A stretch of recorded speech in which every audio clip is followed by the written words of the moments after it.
Hello, everyone. I'm Jason Cohen, the author of An Introduction to the Art and Science of Chinese Tea Ceremony. Today, we're discussing Book 2, Chapter 8, Section 1, The Skill and Practice of Blending Zisha Ore. Here to talk about this chapter is our editorial team, Patrick Penny. Hey, hey. And Zongzun Li. Hello. Hello, Pat. Hello, Zongzun. We've spent most of this book discussing each singular Zisha clay and their unique attributes and differences. And now we come to this chapter and we say, surprise, plot twist, they're all blended. How do we explain this discrepancy to readers and listeners? In the modern era, we really like to talk about specific clays and, as you said, the attributes and effects that they have on tea.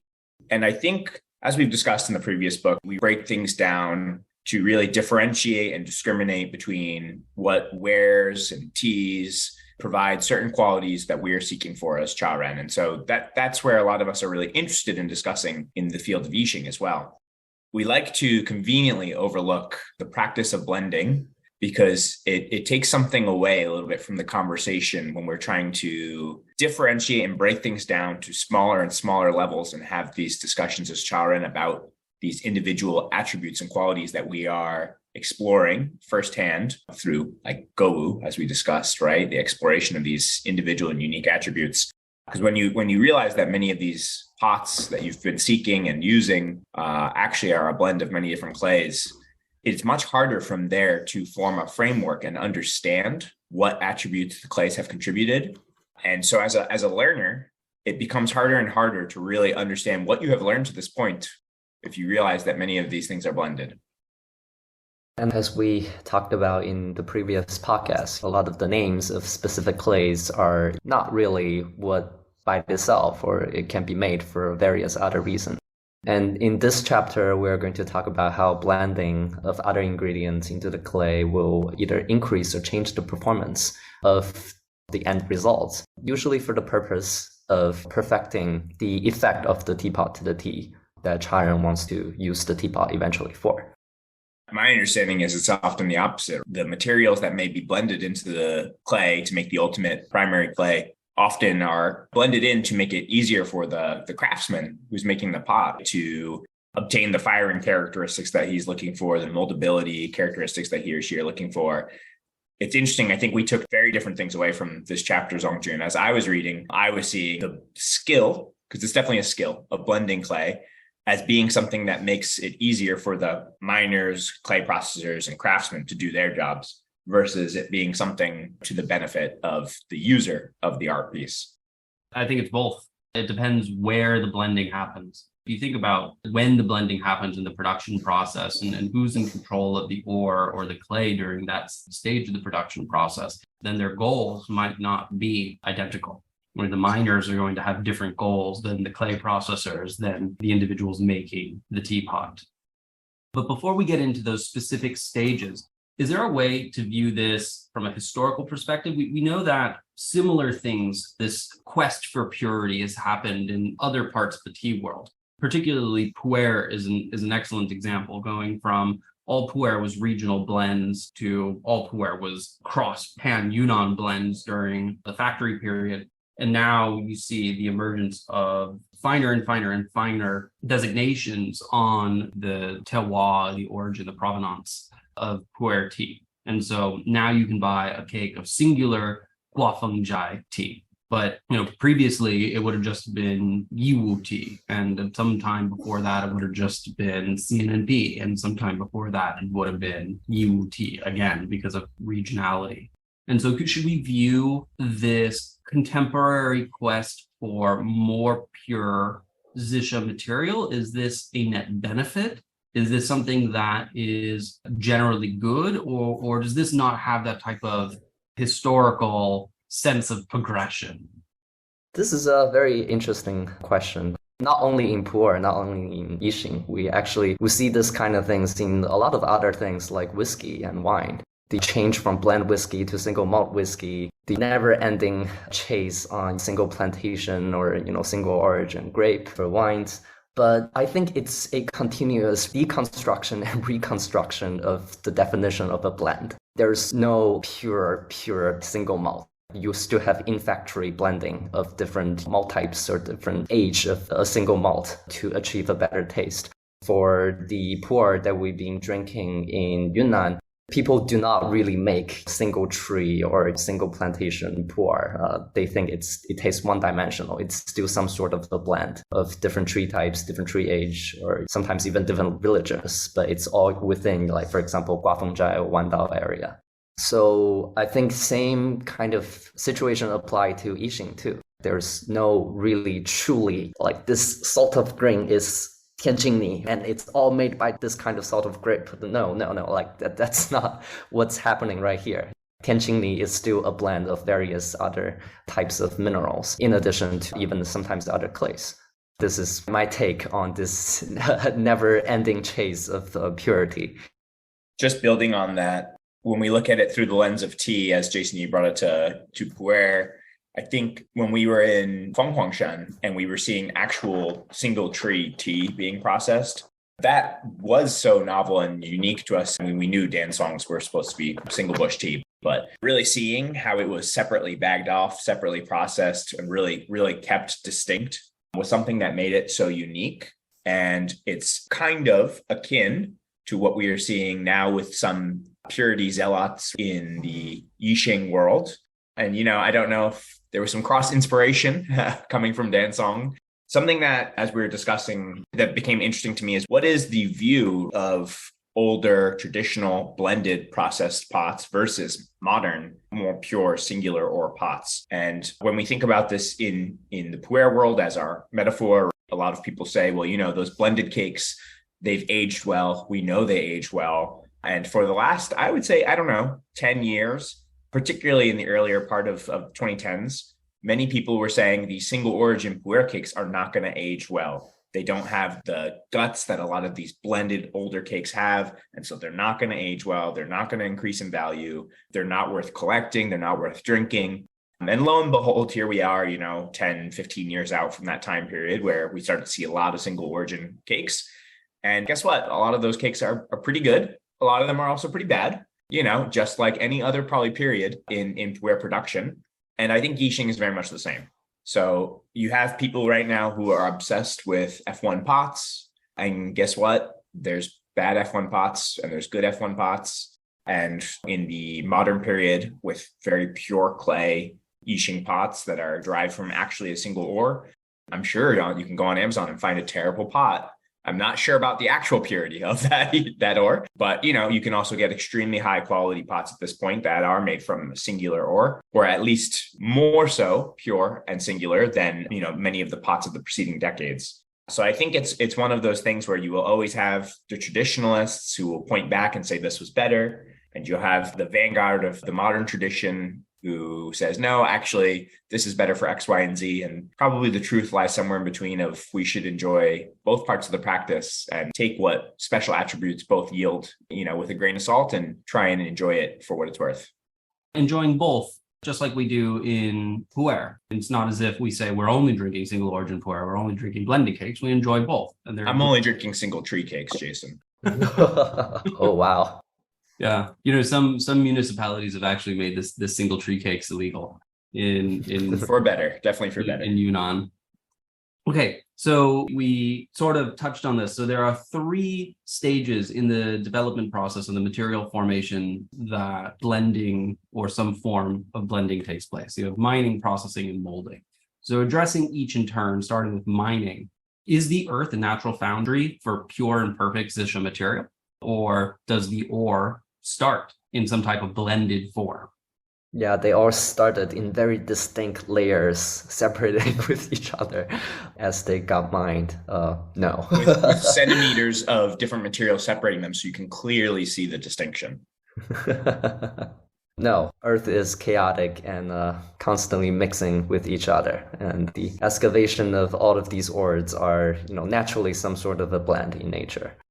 Yeah, and I think we can also add that miners are not perfect sorting machines. So whether or not the earth presented these ores perfectly separated to them, I'm sure by the time that they've actually mined it and tried to separate it out, you've got tons of material that is either mixed, or you've got paragenensis, or you have a variety of different distinctions, which we would make at the maybe clay processing stage, or as users, we might make distinctions.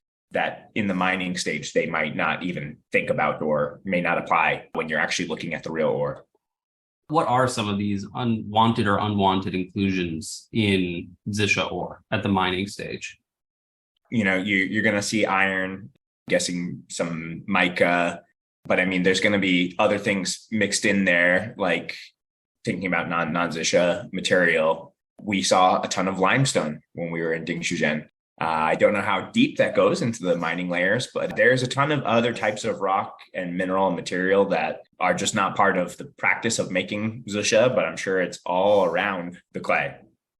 Yeah, as you are digging through the shaft mine, very commonly miners will run into these yellowstone layers that what they call dragon bones. And as they hit these layers, you have all sorts of different impurities like limestones and silt and slate that got mixed in between. Or you get lucky and you hit coal. Yes, something to burn for a few years. That's why a handful of mines are called little cold kiln, because they are either above or underneath cold layers. So you definitely, you need to trust your miners to remove the slate and to remove the coal and to remove the limestone from the ore.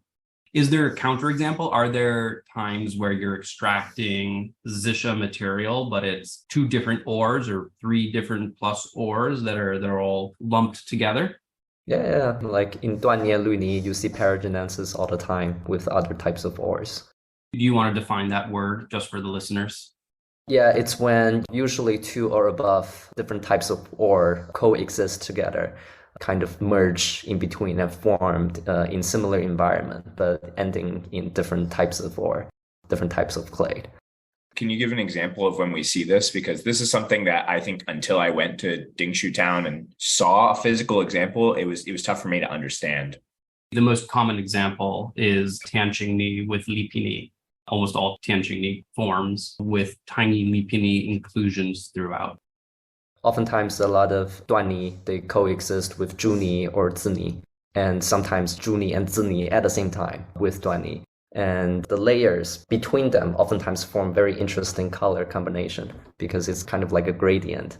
So you would have Duanni that after firing look like a Zini or look like a Zhuni, which is very interesting. How exactly do you define them will be a question for the buyers, I guess. Which one can make more money? That's the question for the seller. Very on point. Moving on to processing. So now we're moving from a blend of natural origin during the mining phase to a blend of human origin, or potentially we can describe it as a blend of human intervention. And so why do clay makers blend their clay?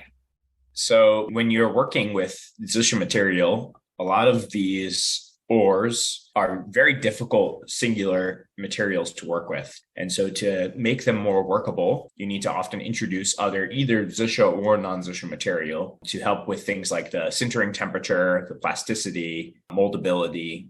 So if you have truly a pure singular zisha material pot, you have a processor who, is quite amazing on your hands because they are very, very difficult materials to work with.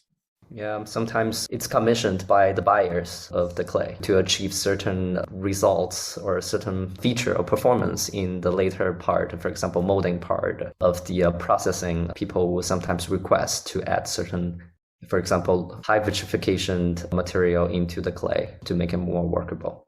Or if you want an ultimate texture or color as a buyer that you're looking for, or as the maker of the pot, you might have to include certain materials that can help you achieve that color, that texture. And I'm not talking about artificial color, but if you're looking for a deeper red or brown hue, if you're looking for more pear skin or wrinkling, there's going to be material that might need to be mixed in to help achieve some of those effects.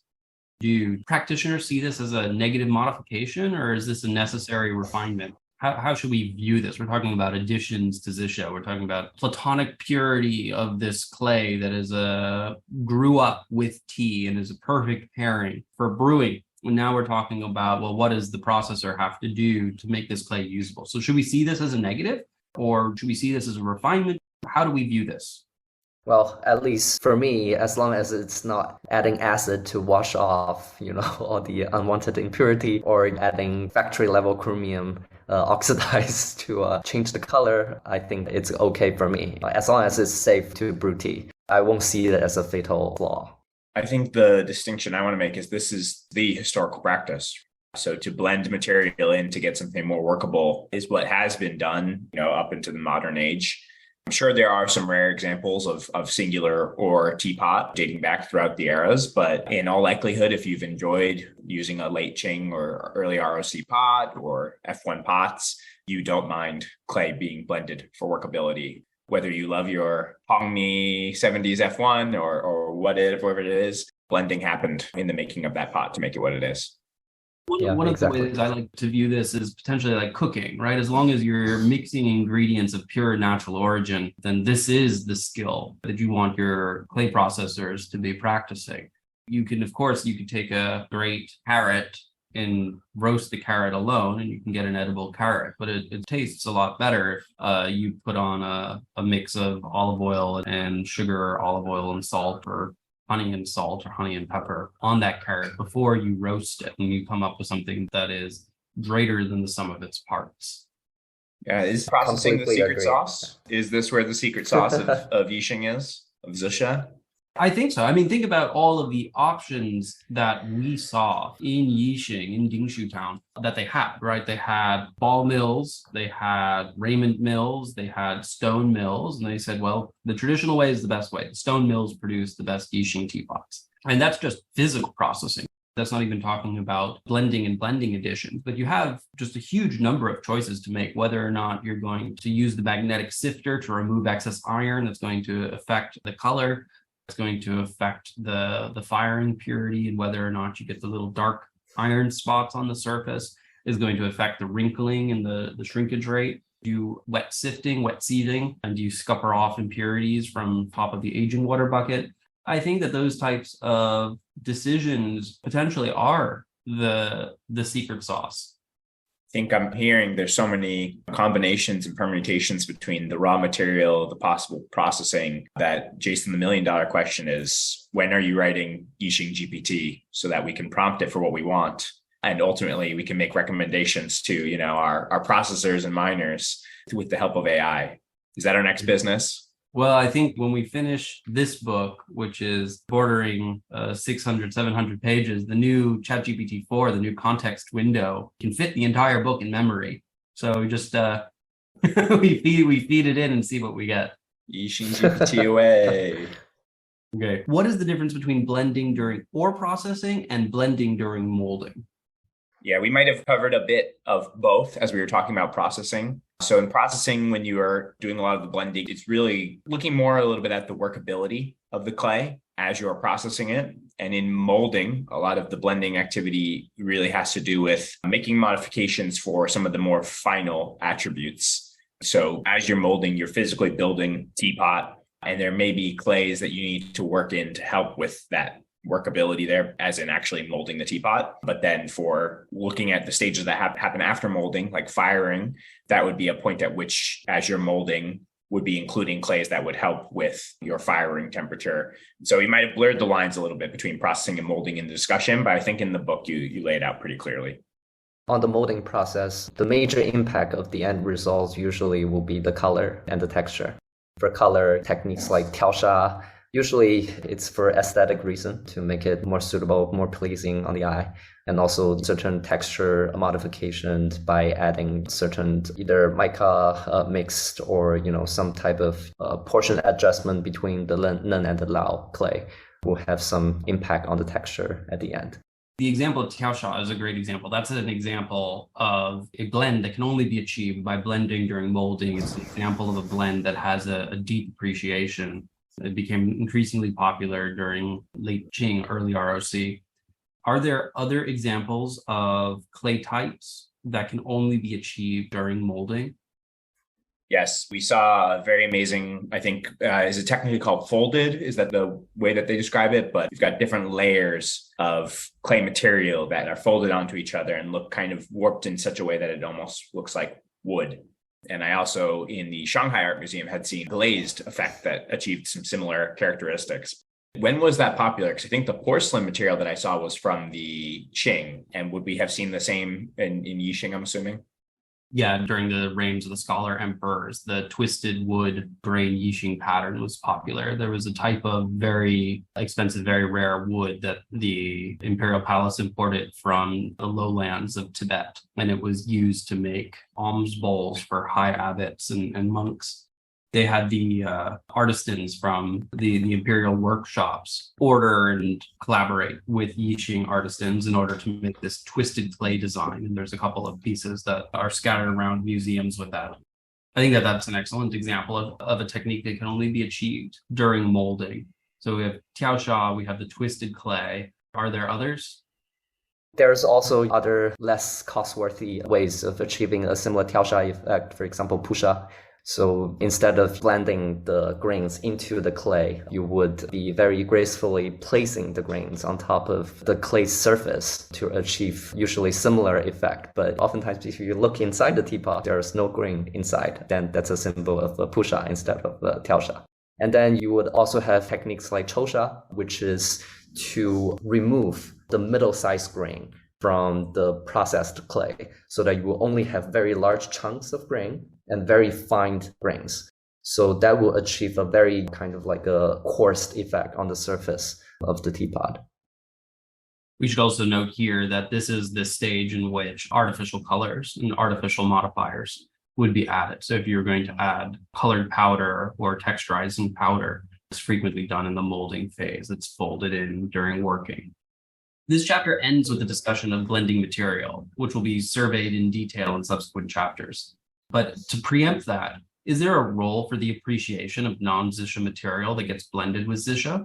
Should we be thinking about different forms of and different qualities of blending materials? Or are we going too deep down the rabbit hole? Is it possible to go too deep down the rabbit hole? It's interesting because a lot of these materials that you go on to list, I've heard of only a few of them. So I don't actually know the effect that they have on teapots. And I'm interested to learn more as we go into the next few chapters, particularly interested to understand the effects the known effects that they do have. So I'm going to be learning with the reader. Yeah, certain additions of these materials, for example, tugu or shihuang or shihong, they are not just changing the color of the clay. They are used to change the color, but oftentimes they also would change the performance feature or the surface texture of the clay as well. For your curious audience, please stay tuned. All of these effects will be detailedly explained in the following chapters. Well, thank you, everyone. That's all the time that we have for today. Thank you for joining us in this edition of Tea Technique Editorial Conversations. Please join us again for our next conversation, zisha and not zisha blending materials.